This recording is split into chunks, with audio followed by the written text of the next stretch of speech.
Hello, today I'm going to do a presentation on the history of sushi. My name is Sigori.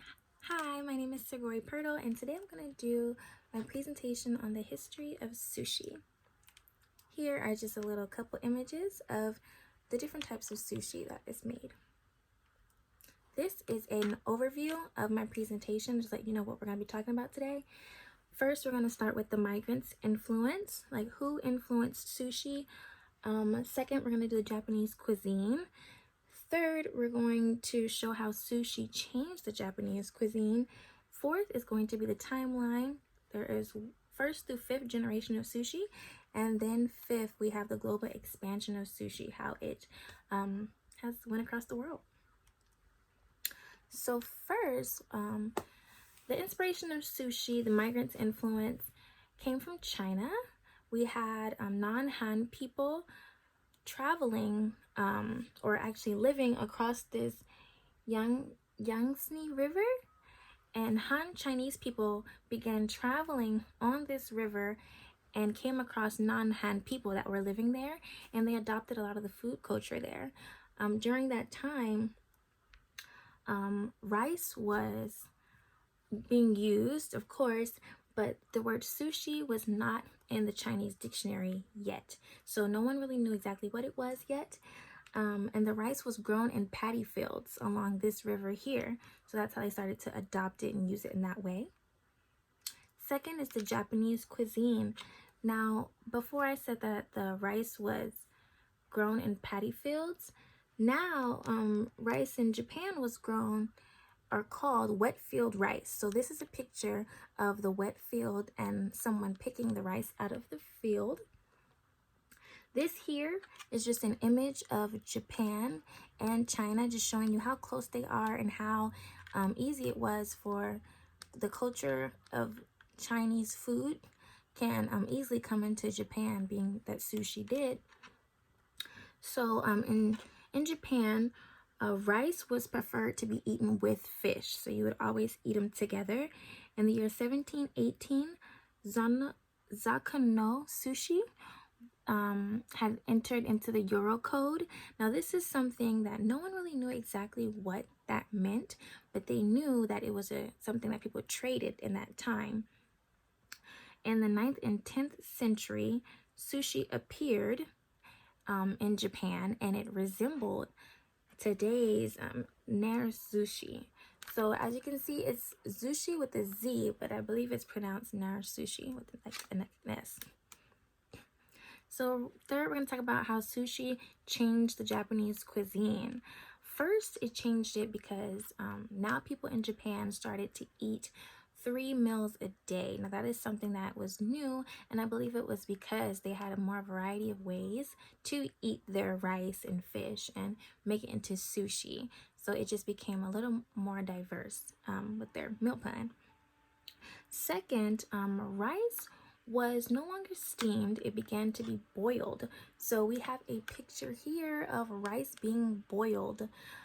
This was really important for sushi, being that the rice has to be sticky. So that's really a good representation of how rice is being boiled. Up here we have the fish being served with rice. And third, that helped change the Japanese cuisine was the development of rice vinegar. This is rice vinegar right here. This helped with the fermentation taste of sushi, not necessarily fermentation. So we'll get into that later on in the presentation. I'll explain. But here, this is just showing how the rice vinegar is being poured over the sushi rice and to give it that that fermented taste. And fermented as in like a sour taste. So now we're going to get into the timeline of sushi. I'm sure everyone's been interested in looking at this. This part was very interesting to me, so let's get started. First, we have the first generation of sushi, which is the nair sushi. Don't be alarmed by the picture, but these are 3 fish and they are stuffed with rice. Now, let's just get into how they did this. So this is the beginning of fermentation. This is during the year 35 century BC. So they used salt and rice to get their fish like this. Now what that did, this exactly is pickled fish and rice. So what they would do is, instead of eating the rice and the fish together, they would actually dispose of the rice and the salt, and they would only eat the fish. This can be found in Southeast Asia. The prep time for this took 1 year. So the fermentation going place on with this fish, it took them 1 whole year just to have the dish that they wanted. So it's very time consuming.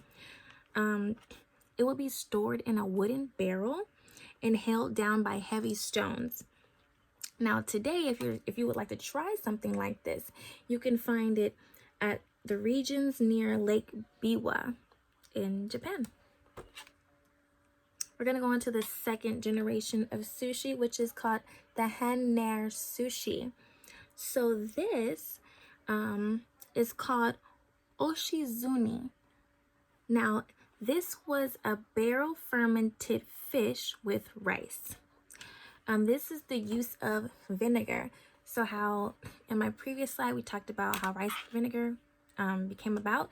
This is when they started to use that. So this happened during the Muromachi period, the year 1336 to the year 1573. Now this is when the rice vinegar industry started booming. This is when they first started that, and it gave them that sour rice taste. And it helped because they didn't have to wait a full year to get that sour taste that they enjoyed. Now they developed a product that allowed them to have that sour taste as they liked it.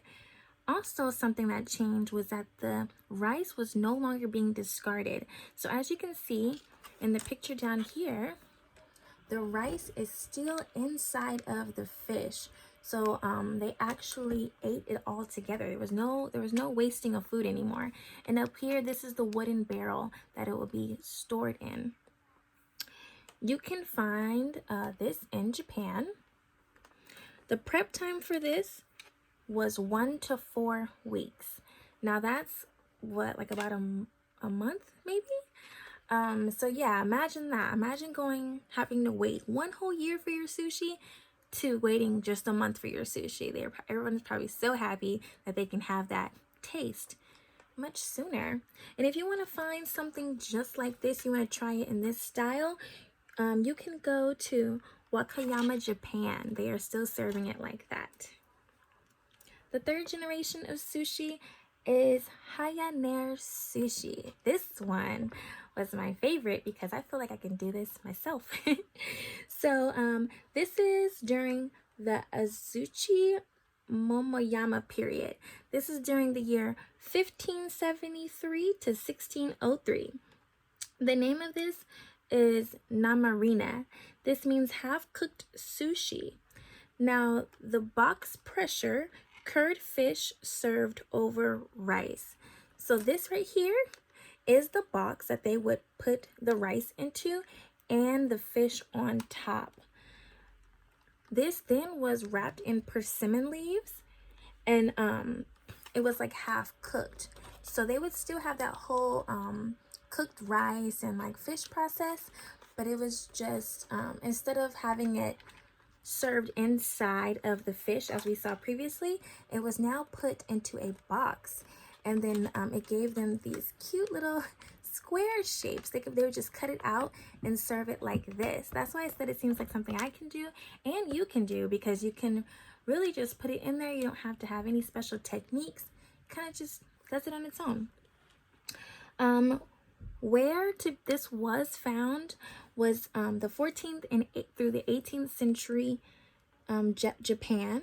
The prep time was a couple of hours to a couple of days.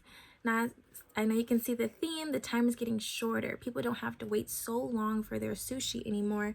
It's becoming a little more instant. The added vinegar, once again, was to mimic that fermented taste.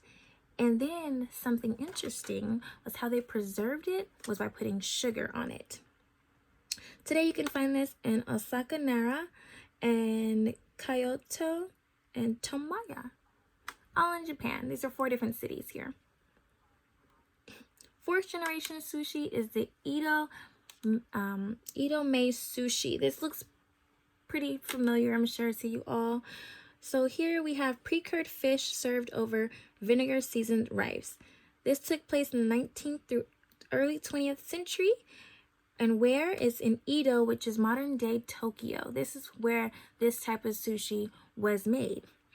The prep time for this was only a few hours to maybe a couple days. This was served as street food. So I have a little history on this. They would serve this type of food to the workers who worked in Edo Bay. So they would fish fish out of Edo Bay, and because it was really crunch on time and a lot of people was walking up and down the street, being that they worked in that area, this became their street food, and it was cooked so quickly right on the spot that they were able to serve it to people just walking up and down the street. So that this became more of a handheld thing. Now, they use less fatty fish because during this time there was a lack of refrigeration. So that's why they have like a very thin type of fish, and they can just serve it instantly without it going bad. Today, you can find this sushi worldwide. The fifth generation of sushi is the modern day sushi. So here, this is raw fish inside out rolls, and they can be refrigerated. So when the 20th century, and where to find this exactly, everywhere, but it originated in Little Tokyo, Los Angeles in the year 1960. The prep time for this is instant. So this is the introduction of refrigeration. So now there is no worry about fish going bad. They can use fatty fish. Of course, the fermented rice taste is still there thanks to the vinegar. And here I have a picture of a sushi conveyor belt. This has become very popular, and then these are just forms of sushi along the conveyor belt. They can instantly make sushi because of the refrigeration, so many people can eat at the same time. So now we're going to go into the global expansion of sushi. Here I have starred all the areas where sushi has expanded. I know you can find it all over the world, but these are the areas I'm going to focus on. We have, let's start with California. This is Los Angeles, California. Then up Vancouver, Canada. We have the United Kingdom. We have China, Japan, Australia, and New Zealand. So first, we're going to focus on the United States. In the early 1900s, the Japanese migrated after the Meiji Restoration. So in the year 1904, it was the first year that a documented American had, or I should say, it was the first year that an American documented that they had eaten sushi. In 1905 was the peak of sushi in America, and then in 1906, the first restaurant was located in Little Tokyo, Los Angeles. Now this area I have highlighted here.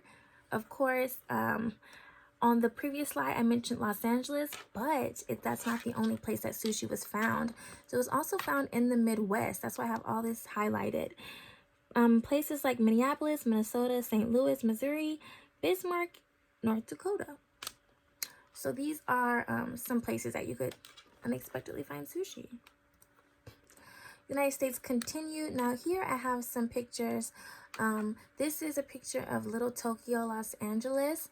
And then this is a newspaper printing of this article saying deport Japanese, and we'll get into that. So in 1907 was the Gentleman's Agreement. This was the restriction on the Japanese immigration. So unfortunately, it was a decline in Japanese cuisine, and a lot of people were not allowed to be here or have their restaurants open. And during World War II, the West Coast restaurants closed. So a lot of orders were put on properties that they were not allowed to sell, or they had to close their business. But thankfully, or fortunately, Matsano Sushi in Little Tokyo, Los Angeles remained open. So that they kind of like fought against that. They didn't allow anyone to tell them not to, not to close their restaurant. And only thing that happened with them is that they lost their traditional techniques. They started to form their sushi using cookie cutters. More of the United States, the term kanai, which means sushi bar. This was the first sushi bar, was also in Little Tokyo, Los Angeles. And the name of the restaurant was Kawafuku Restaurant. And then also we have the California roll, which was invented in Los Angeles. And that was that is a seasoned toro, which is a fatty tuna for avocado. So they subbed it out because this is another article I learned also in Canada and here in Los Angeles of California. People were kind of scared to eat the fatty tuna. It was really hard to get Americans to eat raw tuna. So a chef decided to sub the tuna for avocado. And it was much more appealing to people, and they kind of like adapted. And then the traditional roll was a maki roll. So the maki roll has the tuna, and the California roll has the avocado. So now we're going to move on to the global expansion. So this is like all over. So in the United Kingdom, it was introduced in 1953 at the Queen's coronation in Britain.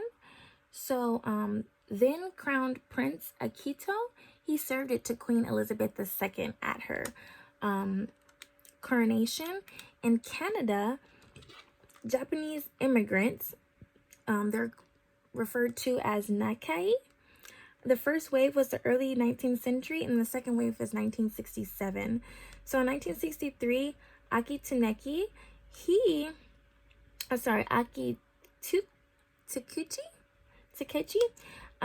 opened a restaurant called Aki Restaurant in Vancouver. And then in 1971, we have Mr. Hidekazu Toho. He's a sushi chef, and he invented the BC roll. So this is the salmon skin and cucumber roll. Also continuing with the global, we have Australia 1970s, 1990s. This is in Queensland. So 1993, sushi conveyor belt took over, right? So as we mentioned, in Los Angeles they had it. Now in Australia too. And then also in New Zealand in 1983, this food was considered rare and exotic to have sushi. So it was served at high-end restaurants, and one of them is St. Pierre Restaurant in 1993. Now, I have some local recommendations for you all to get some sushi. So I tried to keep it near San Jose, but be safe out there. We might want to do this after our quarantine, so probably try this out in April or May. But so some local recommendations is Aniki Sushi. It's in Fremont, California. This is one of the dishes they serve. The top image right here. Looks so good with the avocado. And then the Kazuma Sushi, that's also in Fremont. And here they have this huge platter of fish and just delicacies and just sushi. So they're both really beautifully presented. I tried to recommend something that you guys would enjoy tasting, but also the way it looks too. Like a really fun dish. Here are my references, and that is completely it. I want to thank you all so much for watching my presentation, and yeah, thank you. Bye bye.